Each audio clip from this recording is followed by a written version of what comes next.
जय श्री कृष्ण। आप सभी को चैत्र मास शुक्ल पक्ष कामदा एकादशी की ढेरों शुभकामनाएं।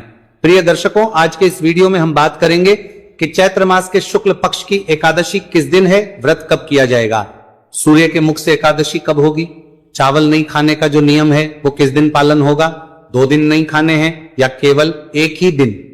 एकादशी 2 दिन पड़ रही है तो हमें व्रत किस दिन करना चाहिए, कौन से दिन उत्तम है और कौन से दिन का व्रत हमें नरकगामी बना सकता है, विधि क्या रही इस एकादशी के नियम क्या है, कैसे व्रत करना चाहिए, पूजा विधि क्या रहेगी, इसके नियम क्या रहेंगे, व्रत का पारण कब होगा, कैसे होगा, पूजा के लिए शुभ मुहूर्त क्या रहेगा। सभी एकादशियों की पूजा विधि भिन्न होती है, इसीलिए ध्यान देने की आवश्यकता होती है। कुछ एकादशियां जिन पर घड़े पर भगवान की स्थापना होती है, कुछ एकादशी जिन पर पीपल के वृक्ष की जड़ों में, केले के वृक्ष की जड़ों में, आंवले के वृक्ष की जड़ों में, इस प्रकार से अलग अलग एकादशियों की अलग अलग विधान होते हैं। तो संपूर्ण जानकारी आने वाली एकादशी के विषय में आपको इस वीडियो के माध्यम से प्रदान किया। आपसे निवेदन है कि वीडियो यदि थोड़ा सा भी उपयोगी लगे तो कृपया एक बार लाइक अवश्य कर दीजिएगा अपने व्रत की सफलता के लिए, और भगवान श्री हरि का आशीर्वाद प्राप्त करने के लिए कमेंट बॉक्स में अवश्य लिखिएगा जय श्री हरि या ओम नमो भगवते वासुदेवाय। आप देख रहे हैं सनातन धर्म का संसार, ज्योतिष संस्थान का प्रतिष्ठित यूट्यूब चैनल सनातन धर्म का संसार धार्मिक। हम यहाँ पर सभी व्रत और त्योहारों की सही शास्त्रीय जानकारी प्रदान करते हैं। ज्योतिष शास्त्र और पंचांग के आधार पर आपको बताते हैं कौन सी तिथि कब है, व्रत आदि कब करना है, क्या विधि है, क्या नियम है और क्या गलती नहीं करनी है। यदि आप सभी व्रत और त्योहारों की सही शास्त्रीय जानकारी पाते रहना चाहते हैं तो कृपया चैनल को सब्सक्राइब कीजिए और बेल आइकन को प्रेस कीजिए। प्रिय दर्शकों, आइए अब जानकारी आरंभ करते हैं, बात करते हैं आने वाली एकादशी की। प्रिय दर्शकों, चैत्र मास के शुक्ल पक्ष की एकादशी भगवान कृष्ण कहते हैं कि हे राजा युधिष्ठिर, इसको कामदा एकादशी कहते हैं। इसकी महिमा गुरु वशिष्ठ जी ने राजा मानदाता को कही थी। ये मनुष्य के सभी पापों का नाश करने वाली है। मनुष्य के बड़े से बड़े पाप कर्म को नष्ट करके उसे बड़ी से बड़ी और बुरी से बुरी योनि से मुक्ति दिलाने वाली भगवान श्री कृष्ण महाराज युधिष्ठिर को इसका महत्व बताते हुए कहते हैं कि एक समय नागों के राज्य में ललित और ललिता नाम के 2 गंधर्व और गांधर्वी थी। ललिता जो है एक बड़ी ही सुंदर अप्सरा थी। उसके प्रिय पति ललित जो राजमहल में नृत्य किया करते थे, बड़े सुंदर गंधर्व थे। दोनों सदा एक दूसरे में ही लीन रहते थे। एक समय की बात थी कि गंधर्व ललित जो है वो राजा के सामने सभा में नृत्य कर रहे थे और गायन कर रहे थे, परंतु उनके साथ उस समय उनकी प्रियतमा प्रिय पत्नी ललिता नहीं थी। तो वह नृत्य और गायन करते करते अचानक अपनी पत्नी में खो गए। उन्हें उनकी याद सताने लगी और इस कारण से उनका गायन रुक गया, उनके पैर भी रुक गए। जब राज किसी तरह यह ज्ञात हुआ कि ये यहां मेरे सम्मुख होते हुए भी अपनी पत्नी को स्मरण कर रहा है और अपने कर्म को नहीं कर रहा है, तो राजा क्रोधित हुए और राजा ने उसे श्राप दिया कि जा तू राक्षस हो जा। जब ललिता को यह पता चला कि राजा के श्राप से उनका जो पति है वह राक्षस हो गया है, वो उसे मुक्त कराने के लिए उसके पीछे पीछे जंगल जंगल भागने लगी। तभी एक समय आने पर जंगल में उसे कृषि का आश्रम दिखाई दिया। वो आश्रम में गए, जस्सी को प्रणाम किया। जस्सी ने आशीर्वाद दिया और बोला, सुबह तुम कौन हो, कहां से आई हो, मेरे सामने सच सच बताओ। तो ललिता ने कहा कि मैं वीर धनवान वाले गंधर्व की कन्या हूं, मेरा नाम ललिता है। मेरे स्वामी अपने पाप दोष के कारण राक्षस हो गए हैं, उनकी यह अवस्था देखकर मुझे चैन नहीं है। हे ब्राह्मण, हे शिवर, आप बड़े तपस्वी हैं, इस समय जो मेरा कर्तव्य हो वो बतलाइए। विप्रवर, मुझे क्या करना चाहिए, कुछ ऐसा बताएं जिसके पुण्य के द्वारा मेरे पति राक्षस भाव से छूटकर पुनः अपना देह प्राप्त कर सकें। तो ऋषि बोले, भद्रे, इस समय चैत्र मास के शुक्ल पक्ष की एकादशी आने वाली है जिसका नाम है कामदा एकादशी। तो विधि विधान से व्रत करना, पूजन करना और उसका पुण्य अपने पति को अर्पित करना, उसके पुण्य के प्रताप से तुम्हारे पति का सब पाप दूर हो जाएगा और वह राक्षसत्व से मुक्त हो जाएगी। तो उस ललिता ने नश्य के वहां रहते हुए ही नश्य की बताई हुई विधि से एकादशी का पूर्ण व्रत किया। सुबह प्रातः काल सूर्योदय से पहले स्नान किया पवित्र सरोवर में स्नान करके स्वच्छ वस्त्र धारण करके व्रत पूजन का संकल्प किया कि आज वह निराहार रहकर एकादशी का व्रत करेंगी तथा कल प्रातः होने पर उसका पारण करेंगी। प्रभु उसकी कामना को पूर्ण करें। संकल्प उसने भगवान का पूजन किया, भगवान विष्णु का पूजन किया। पूजन करने के बाद भगवान के चरणों में मन को लगाती हुई वो उसी आश्रम में रही। भगवान का उसने कीर्तन किया, रात्रि काल को जागरण किया और अगले दिन प्रातः काल सूर्योदय से पहले स्नान आदि करके भगवान का पूजन करने के बाद भगवान से निवेदन किया कि प्रभु मैंने इस एकादशी का यह पवित्र व्रत किया, पूजन किया, अब मैं पारण कर रही हूं। हे भगवान, इस उपवास व्रत का जो पुण्य है उस पुण्य के प्रभाव से मेरे पति का राक्षस भाव दूर हो जाए। मैं यह संपूर्ण पुण्य अपने पति को अर्पित करती हूं, इसे आप स्वीकार कीजिए। और उसके बाद उसने अपने व्रत का पारण किया। उसके इस प्रकार संकल्प करने मात्र से ही भगवान नारायण की कृपा से इस एकादशी के व्रत के पुण्य के प्रभाव से उसका पति पुनः अपनी पूर्वत्व देह को प्राप्त करता है, राक्षस सत्व से, राक्षस भाव से मुक्त हो जाता है और फिर वो दोनों दीर्घ काल तक अपने दाम्पत्य जीवन में वास करते हैं। भगवान कृष्ण कहते हैं कि युधिष्ठिर, यह एकादशी आपके सभी पापों का नाश करने वाली है। जो मनुष्य इसका व्रत करता है क्षण भर में ही उसकी मनोकामनाएं पूर्ण हो जाती हैं। अतः इसका व्रत प्रत्येक मनुष्य को करना ही चाहिए। यह हो गया महत्वप्रिय दर्शकों। अब बात करते हैं कि इस एकादशी के नियम क्या है। एकादशी के नियम दशमी तिथि से आरंभ हो जाते हैं। दशमी तिथि अर्थात व्रत के एक दिन पूर्व मनुष्य को कुछ वस्तुओं का त्याग कर देना चाहिए और कुछ नियमों को धारण कर लेना चाहिए, क्योंकि एकादशी एक दिन का व्रत नहीं, यह त्रिदिवसीय अनुष्ठान होता है। तो व्रत के एक दिन पूर्व, एकादशी के एक दिन पूर्व आपको शहद का त्याग कर देना है। एकादशी अनुष्ठान में शहद का प्रयोग नहीं होता है, न दशमी को, न एकादशी को, न द्वादशी को वर्जित है शहद। यहां तक कि जब भगवान नारायण की पूजा करते हैं तो पंचामृत में भी शहद नहीं मिलाया जाता है। बताऊंगा आगे वीडियो में कि शहद के स्थान पर आपको क्या मिलाना है। दशमी तिथि को आपको चने का साग नहीं खाना चाहिए, वर्जित कहा गया है। दशमी तिथि को मसूर की दाल का त्याग कहा गया है कि मसूर की दाल नहीं खानी चाहिए, त्याग देनी चाहिए। लहसुन, प्याज आदि का त्याग भी कहा गया है। जो माताएं, बहनें, भाई, बंधु मांसाहार करते हैं या मदिरापान करते हैं और एकादशी व्रत भी करते हैं तो वो भी ध्यान दें कि एक दिन पूर्व ही इनका त्याग करना चाहिए। यूं तो खाने ही नहीं चाहिए, पीनी ही नहीं चाहिए, और फिर भी अगर ना निभे तो एक दिन पूर्व तो त्याग करना ही चाहिए। ऐसा नहीं कि आज खूब खाए पिए और कल आप एकादशी व्रत करें, उचित नहीं है। ध्यान दीजिएगा, व्रत के एक दिन पूर्व ही आपको अपना सर धो लेना चाहिए। जो भी हमारी माताएं बहनें हैं उनको अपने बाल धो लेने चाहिए और ब्रह्मचर्य धारण कर लेना चाहिए, शुद्धि का व्रत ले लेना चाहिए। कारण यह कि एकादशी को बाल धोने की मनाही है शास्त्रों में और द्वादशी को भी बाल धोने की मनाही है, इसीलिए हमें ब्रह्मचर्य धारण कर लेना चाहिए। दशमी तिथि को स्नान आदि से निवृत्त होके बाल आदि धोके, अब प्रश्न उठता है पंडित जी, मान लो कुछ ऐसी अवस्था हो जिसमें कुछ आ जाए और धोने पड़े तो क्या करें?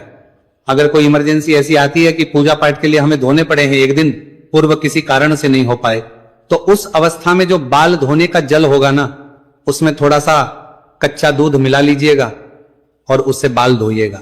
साबुन, शैम्पू आदि तो बिल्कुल नहीं खाना, इससे आपकी शुद्धि भी होगी और आप दोष से भी बच जाएंगे। शास्त्रों में एक वक्त का आहार कहा गया है। शास्त्र कहते हैं कि हमें केवल दोपहर का ही अन्न खाना चाहिए, रात्रि को अन्न ग्रहण नहीं करना चाहिए। तो आप अपनी सामर्थ्य और क्षमता के अनुसार निर्णय कीजिए, आपकी शारीरिक अवस्था कैसी है। अगर आप स्वस्थ हैं पूर्ण रूप तो आप निश्चित रूप से एक ही वक्त का अन्न लीजिए। इस प्रकार से आप दशमी तिथि के दिन को व्यतीत कीजिए। चावल ना खाने का जो नियम है वह एकादशी की शुरुआत के साथ ही आरंभ हो जाता है। यदि एकादशी 2 दिन है तो आपको दोनों ही दिन चावल नहीं खाने चाहिए। इस प्रकार से दशमी तिथि को रात्रि काल में दंत धावन आदि करके सोइए, जिससे कि अन्न का कोई दाना आपके दांतों में ना रहे, मुंह में ना रहे, और एकादशी वाले दिन सूर्योदय से पहले उठ जाइए। उठ के स्नान आदि करके स्वच्छ वस्त्र धारण कीजिए। स्वच्छ वस्त्र करके जो आपका पूजा स्थल है, जहां भी बैठ के आप एकादशी का पूजन करते हैं, वहां पर आसन लगा के बैठ जाइए और पूजा के लिए सारी सामग्री एकत्र कीजिए। अब प्रश्न उठता है कि पूजा के लिए सामग्री क्या चाहिए, तो पूजा में आपके पास होना चाहिए भगवान श्री हरि विष्णु का कोई चित्र या प्रतिमा जो भी आपके पास उपलब्ध वो लीजिएगा। उनको स्थापित करने के लिए चौकी लीजिएगा। चौकी पर बिछाने के लिए लाल या पीला वस्त्र आवश्यक होगा। आप चाहे आपके घर में यदि मंदिर में पहले से भगवान विराजमान है तो वहां पर भी आप उनका पूजन कर सकते हैं। धूप दीप नैवेद्य के रूप में फल ले सकते हैं, मिठाई ले सकते हैं। आप चाहे तो बताशा मिश्री आदि से भी भोग लगा सकते हैं। इत्र जनेऊ 2 जनेऊ लेनी चाहिए आपको, एक एकादशी के पूजन वाले दिन, एक पारण के पूजन वाले दिन। रोली मौली पान सुपारी लौंग इलायची और पंचामृत बनाने के लिए थोड़ा सा कच्चा दूध दही घी शक्कर और गंगाजल। इस प्रकार से ये सारी सामग्री है जो आपने एकत्र कर लेनी है। सारी सामग्री एकत्र एक लोटा लीजिए तांबे का, उसमें पहले थोड़ा सा गंगाजल भरिए, लोटे को अच्छे से मांझ लीजिए, उसमें थोड़ा गंगाजल भरिए, फिर शुद्ध जल भरिए और उसके बाद आसन लगाकर बैठ जाइए। पूर्व दिशा की ओर या उत्तर दिशा की ओर मुख करके सारी सामग्री को स्थान पर रखिए। फूल के माध्यम से सबसे पहले सभी सामग्री को छींटे देंगे और स्थान को छींटे देंगे। मंत्र हम पढ़ेंगे, इससे यह स्थान पवित्र होगा, सामग्री भी पवित्र होगी, क्योंकि आप तक पहुंचने से पहले ना जाने इस सामग्री को किस किस अवस्था में छुआ है। तो भगवान को अर्पित पहले हमें इसका शुद्धिकरण करना चाहिए। आइए जल के छींटे दीजिए, हम मंत्र पढ़ते हैं। ओम पवित्रः पवित्रो व सर्वावस्थागतोऽपि वा यह स्मृत पुंडरीकाक्षं सबाह्याभ्यंतरः शुचिय। इस प्रकार जल छींटे दे के आपने स्थान को और सामग्री को शुद्ध किया, पवित्र की। अब भगवान की स्थापना के लिए चौकी लगाइए। चौकी पर लाल या पीला वस्त्र आपके पास जो उपलब्ध है वो बिछाइए। उसके ऊपर भगवान विष्णु का जो भी चित्र प्रतिमा या तस्वीर आपके पास है उनको विराजमान कीजिए। उनके सामने सीधे हाथ की ओर घी का दिया रखिए और विपरीत दिशा में धूप रखिए। अगर तेल का दिया जलाते हैं तो वो उलटे हाथ की ओर रखा जाएगा। इस प्रकार अपने को विराजमान करना है, चौकी आदि लगानी है। अब सबसे पहले आप अपने हाथ धोएंगे, आचमनी करेंगे और फिर हम संकल्प करते हुए पूजन की ओर आगे बढ़ेंगे। जो विधि बताई है उसके अनुसार तो एक छोटे से पात्र में जो लोटे में जल लिया है ना, उसमें थोड़ा सा जल एक कटोरी में या किसी पात्र में ले लीजिए या आचमनी करने के लिए आवश्यक होगा। तो इसमें से 2-2 बूंद जल एक एक मंत्र पर सीधे हाथ पर लेना है और पी जाना है। 2 बूंद जल इसलिए क्योंकि जो लोग निर्जला व्रत करते हैं ना, उनके लिए आचमनी में 6 मासा जल तक कहा गया है कि 6 मासा जल तक आप आचमनी के रूप में ले सकते हैं। तो 6 मासा जल का होगा 2-2 बूंद। जब आप 3 बार में लेंगे तो लगभग 6 मासा जल हो जाएगा। इसीलिए इतना ही जल आपको लेना है सीधे हाथ पे। पहले सीधे हाथ पे जल लेके हाथ धो लीजिए। हस्तो प्रक्षालन नमः। अब 2 बूंद जल लीजिएगा, पी जाइएगा। ओम माधवाय नमः, जल लीजिए, पी जाइए। ओम केशवाय नमः, जल लीजिए, पी जाइए। ओम नारायणाय नमः, जल लीजिए, पी जाइए। ओम नश्य केशाय नमः नमः हस्तो प्रक्षालन नमः। हाथ धोइए, हाथ धो के अपने आप को तिलक कीजिए, मौली बांधिए। अब आप व्रत पूजन का संकल्प करेंगे। सबसे पहले धूप और दीप को प्रज्वलित कीजिए। ओम शुभम करोति कल्याणम आरोग्यम धन संपदा शत्रु बुद्धि विनाशाय दीपक ज्योति नमोस्तुते। इस प्रकार आपने धूप और दीप को प्रज्वलित किया। आप संकल्प करने के लिए सीधे हाथ पर जल लीजिए। 1 रुपए का सिक्का दक्षिणा के रूप में कम से कम रखिए, अधिक जो भी रखना चाहे वह रख सकते। 3 बार बोलिए ओम श्री विष्णु, ओम श्री विष्णु, ओम श्री विष्णु। अपना नाम, अपना गोत्र स्थान पर बैठकर संकल्प कर रहे हैं। वहां का मकान नंबर, क्षेत्र का नाम, शहर का नाम, चैत्र माह से शुक्ल पक्ष एकादशी प्राप्ति, भगवान श्री हरि विष्णु एकादशी, और यह संकल्प भगवान के चरणों में अर्पित कर दीजिए। संकल्प के बाद अब आप भगवान का पंचोपचार से पूजन करेंगे। पंचोपचार से पूजन करेंगे या षोडशोपचार से पूजन करेंगे, जैसा आपको ठीक लगे उसके हिसाब से कर सकते हैं। दोनों ही विधियां उत्तम है। षोडशोपचार बड़ी विधि होती है और मैं इसकी पूजा विधि का वीडियो सदा आपको बताता भी हूं। षोडशोपचार से मैं पूजन करके आपको बताता हूं, जिससे कि आप इसका पूर्ण लाभ ले सकें। इस एकादशी की भी पूजा विधि, पूरी पूजा विधि षोडशोपचार से मैं आपको अपलोड करूंगा, उसका लाभ ले सकते हैं। यहां मैं संक्षेप में बता देता हूं कि कैसे आप पूजन कर सकते हैं। जो संक्षेप में करना चाहें, सबसे भगवान को जल के छींटे दीजिए। जल छींटे दे के भगवान को वस्त्र के रूप में एक मौली का टुकड़ा तोड़ के अर्पित कीजिए। वस्त्र अर्पित करने के बाद प्रभु को तिलक करेंगे से भगवान को तिलक कीजिएगा। तिलक करने के बाद भगवान को पुष्प अर्पित कीजिएगा, माला पहनाइएगा, धूपम दर्शयामी दीपम दर्शयामी, धूप दिखाइएगा और दीप दिखाइएगा, नैवेद्य समर्पित कीजिएगा। नैवेद्य क्या? या तो फल हो तो फल ही दीजिए, मिठाई है कोई पीले रंग की वहां चढ़ा दीजिए, या मिश्री चढ़ा सकते हैं, या भगवान को बताशा भोग के रूप में अर्पित कर सकते हैं। और फिर जलाजमिनी करानी है तो पुष्प के माध्यम से जल के छींटे दीजिएगा, तांबुल एक पान का पत्ता लीजिए, उस पे 2 लौंग 2 इलायची और 1 सुपारी लीजिएगा और वह भगवान को अर्पित कीजिएगा। जो भी अर्पित करना चाहते हैं वहां दक्षिणा चढ़ाइएगा और हाथ जोड़कर नमस्कार कीजिएगा। इस प्रकार से यह संक्षिप्त पूजा विधि है, मंत्रों सहित पूरी विस्तृत पूजा विधि मैं आपको वीडियो में बताऊंगा। पूजा विधि का वीडियो, उसको आप अवश्य देख लीजिएगा। पूजन आदि करने के बाद फिर आपने कथा सुननी है, एकादशी की कथा, जो सही कथा है, पद्म पुराण में वर्णित है, मैं आपके लिए सुनाऊंगा, तो आप उसका लाभ लीजिए। कथा के साथ विष्णु शास्त्र नाम भी सुनना चाहिए और फिर आरती करनी चाहिए। तो इस प्रकार से कथा सुनिए, शास्त्र नाम सुनिए, आरती कीजिए, नियम के अनुसार दिन को व्यतीत कीजिए। किसी का अहित नहीं करना, किसी पर क्रोध नहीं करना, किसी का बुरा नहीं चाहना, भगवान के चरणों में मन को लगाते हुए दिन को व्यतीत कीजिए। शयन काल को कीर्तन की बड़ी महिमा है, कीर्तन कीजिएगा। कीर्तन के लिए भी अगर आसपास कीर्तन ना होता हो तो जो कीर्तन का फल देने वाले स्रोत और पाठ हैं वो आपके लिए मैं रिकॉर्ड करके अपलोड करता हूं वीडियो में, आप उसका लाभ लीजिएगा, उनको सुन के आप कीर्तन का लीजिएगा। रात्रि काल को जागरण की बड़ी महिमा है, जागरण अवश्य करना चाहिए, पूरी रात्रि कीजिए, और जो पूरी रात्रि ना कर पाए तो 2 बजे तक तो अवश्य ही कीजिए। और जागरण में आपको यही स्रोत और पाठ सुनते हुए ही जागरण करना चाहिए। ऐसा नहीं कि टीवी चला लें, टीवी देख रहे हैं और जाग रहे हैं, उसको जागरण नहीं कहते।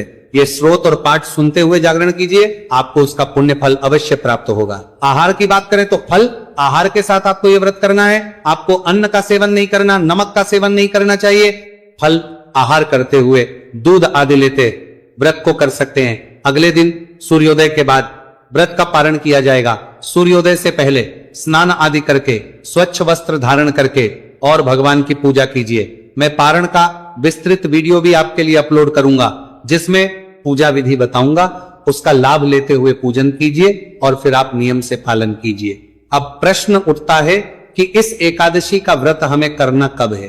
तो प्रिय दर्शकों, चैत्र मास के शुक्ल पक्ष की एकादशी तिथि शुरू हो रही है 28 मार्च को सुबह 8:45 पर, 29 मार्च को सुबह 7:46 पर यह समाप्त हो जाएगी। ऐसे में सूर्य के मुख से एकादशी रहेगी 29 मार्च को। यह ध्यान दीजिएगा कि यहां पे 28 तारीख को एकादशी सुबह 8:45 पे शुरू हो जाएगी, लेकिन व्रत जो है आप 28 को ना कीजिएगा, क्योंकि ये दशमी वेधा एकादशी है और शास्त्र कहते हैं दशमी वेधा एकादशी कभी नहीं करनी चाहिए, यह नरकगामी बनाती है। तो व्रत आपको केवल और केवल 29 मार्च को ही करना है। ये ना सोचिएगा कि भाई 28 को तो पूरा दिन एकादशी है, 29 को सुबह सुबह एकादशी है, उस पर बिल्कुल ना जाइए। शास्त्र संवत 29 को दादा श्री व्रत होगा, श्रेष्ठ व्रत होगा। तो 29 मार्च को आपने एकादशी का व्रत करना है और इसका पालन करेंगे। आप 30 मार्च को सुबह 6:14 से और 8:34 के बीच में पालन के लिए उत्तम समय रहेगा, इसका लाभ लीजिएगा। पूजा के लिए शुभ समय रहेगा सुबह 7:48 से और ये दोपहर 12:36 तक रहेगा, इस बीच में आप पूजन कर सकते हैं। ये थी जानकारी। एकादशी के विषय में कुछ और पूछना चाहें, जानकारी में कुछ रह गया हो तो कमेंट बॉक्स में लिख के पूछ लीजिएगा, और व्हाट्सएप पर भूलिएगा। चैनल पर नए हैं तो सब्सक्राइब करते जाइएगा और जितना हो सके इस वीडियो को शेयर कीजिएगा, क्योंकि इस एकादशी पर वही योग बन रहा है कि लोग सुबह सुबह पूरा दिन समझ के 28 तारीख को व्रत ना कर ले, अन्यथा बहुत ही अनुचित होगा उनके साथ। तो इस वीडियो को अधिकतर लोगों के साथ शेयर कीजिए, जिससे सभी शास्त्रीय जानकारी पाके सही विधि से इसका व्रत करें और पुण्य लाभ ले सकें। परमेश्वर वासुदेव सबका कल्याण करें। जय श्री कृष्ण।